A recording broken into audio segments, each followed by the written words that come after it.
ప్రియమైన నాన్నకి, ప్రపంచంలో అందరికన్నా ఎక్కువగా ప్రేమించే నాన్నకి, నాన్న నువ్వంటే ఎందుకు ఎప్పుడు ఇంతలా ఇష్టం ఏర్పడిందో తెలియదు కానీ నాకన్నా నువ్వంటేనే ఎక్కువ ఇష్టం నాకు.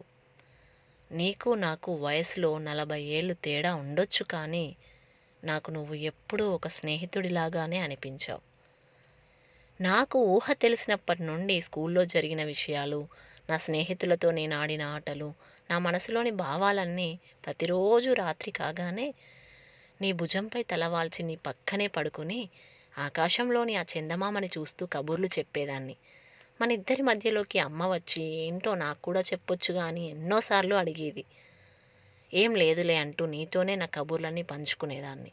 ఎన్నో తెలిసిన నీవు, ఎంతోమందికి నాయకుడివైన నీవు నేను చెప్పే సోదంతా ఓపికగా ఇష్టంగా వినేవాడివి. బహుశా అప్పుడే నువ్వు నాకు బాగా నచ్చి ఉంటావు.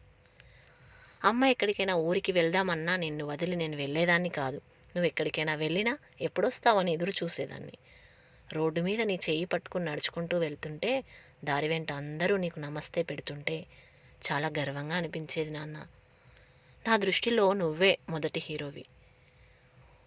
ఊరందరినీ భయపెట్టే నువ్వు నాకు భయపడుతుంటే ముచ్చటేసేది. నువ్వు నా మీద చూపించిన ప్రేమకి అంతం లేదు. నీకు ఎవరంటే ఎక్కువ ఇష్టం అని నన్ను ఎవ్వరు అడిగినా మా నాన్నంటే ఇష్టం అని టక్కున చెప్పేదాన్ని చిన్నప్పటి నుండే.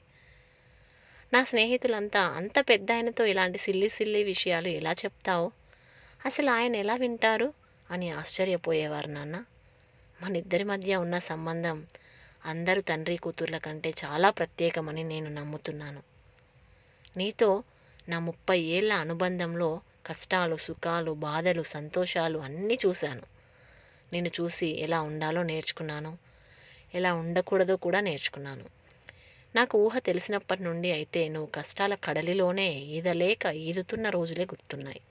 కానీ నువ్వు పుట్టినప్పటి నుండి నేను పుట్టేదాకా నువ్వు అనుభవించిన సుఖాలు, నీ రాజసం అన్నీ కథలు కథలుగా విన్నాను. ఊర్లోని అందరికంటే ఆస్తిపరుడిగా ఉన్న నువ్వు తినడానికి తిండి లేని రోజులు కూడా ఎదుర్కొన్నావు.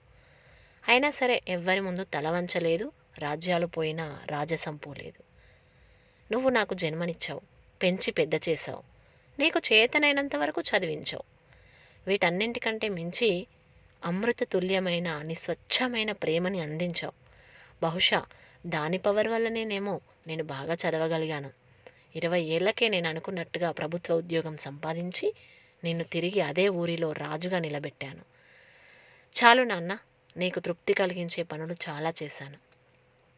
చిన్నప్పటి నుండి ఏ విషయమైనా మంచి అయినా చెడైనా ముందుగా పంచుకున్నది నీతోనే. చివరికి నా ప్రేమ విషయం కూడా ముందుగా నీతోనే చెప్పాను. అది కూడా ఒక లేఖ ద్వారా. చాలా భయం వేసింది నాన్న. ఆ లెటర్ని నీ జేబులో పెట్టి వెళ్తుంటే నీ సమాధానం కోసం, నీ నిర్ణయం కోసం చాలా ఎదురు చూసా. ఎంతో టెన్షన్ పడ్డా. కానీ నువ్వు మాత్రం ఎప్పట్లానే బెదరలేదు, అదరలేదు, నన్ను బెదిరించలేదు, భయపెట్టలేదు. శాంతంగా అడిగి తెలుసుకున్నావు, ప్రశాంతంగా నిర్ణయం తీసుకున్నావు. ఫిదా అయిపోయా నాన్న. మళ్ళీ ఒకసారి నీ హుందాతనానికి, నీ గుండె ధైర్యానికి, నాపై నీకున్న నమ్మకానికి, నా భవిష్యత్ గురించిన నీ ఆలోచనకి చాలు. ఇంకా ఈ జన్మకి ఇది చాలు అనిపించింది. ఆ క్షణమే నేను జీవితాంతం సంతోషంగా చూసుకుంటాను అని మాట ఇచ్చాను. దేవుడికి, నీకు. చూసుకున్నాను కూడా. బహుశా నా పెళ్ళికి ఒప్పుకున్నప్పుడు నువ్వు 100% సంతృప్తిగా లేవు. కేవలం నా కోసమే ఒప్పుకున్నావు. కానీ నా పెళ్ళయ్యాక రోజులు గడిచిన కొద్దీ నువ్వు చాలా సంతోషంగా ఉన్నావు. సరైన నిర్ణయం తీసుకున్నానని సంతృప్తిగా ఉన్నావు. నీ చివరి క్షణాల్లో కూడా నీ అల్లుడు నిన్ను చిన్న పిల్లాడిలా చూసుకున్నాడు. ఎన్ని చేసినా, ఎంత ప్రేమ పంచినా సరిపోలేదు నాన్న. నీ ప్రేమ నాకు ఇంకా కావాలి అనిపిస్తుంది. నీ పిలుపులు ఇంకా వినాలి అనిపిస్తుంది. నీ స్పర్శ ఇంకా తాకాలనిపిస్తుంది. అన్నింటికంటే ముఖ్యంగా తెల్లని ధోతిలో చూడగానే దండం పెట్టాలనిపించే 6 అడుగుల గంభీరమైన నీ రూపం ఇంకా ఇంకా చూడాలనిపిస్తుంది. కానీ నాకేం చెప్పకుండానే ఈ లోకం నుండి సెలవు తీసుకున్నావు. ఎన్నటికీ తిరిగి రాని లోకాలకి వెళ్ళిపోయావు. 74 ఏళ్ల నీ అలుపెరగని పోరాటంలో, నీ మనోధైర్యంతో, గుండె నిబ్బరంతో ఎన్నోసార్లు గెలిచావు. కానీ చివరిగా కరోనా నిన్ను ఓడించింది, మాకు దూరం చేసింది. నిప్పులో నిప్పులా, మట్టిలో మట్టిలా, నీరులో నీరులా, గాలిలో గాలిలా కలిసిపోయి ఆకాశంలో నుండి ఒక నక్షత్రంలా మారి పైనుండి నన్నే చూస్తున్నావా నాన్న?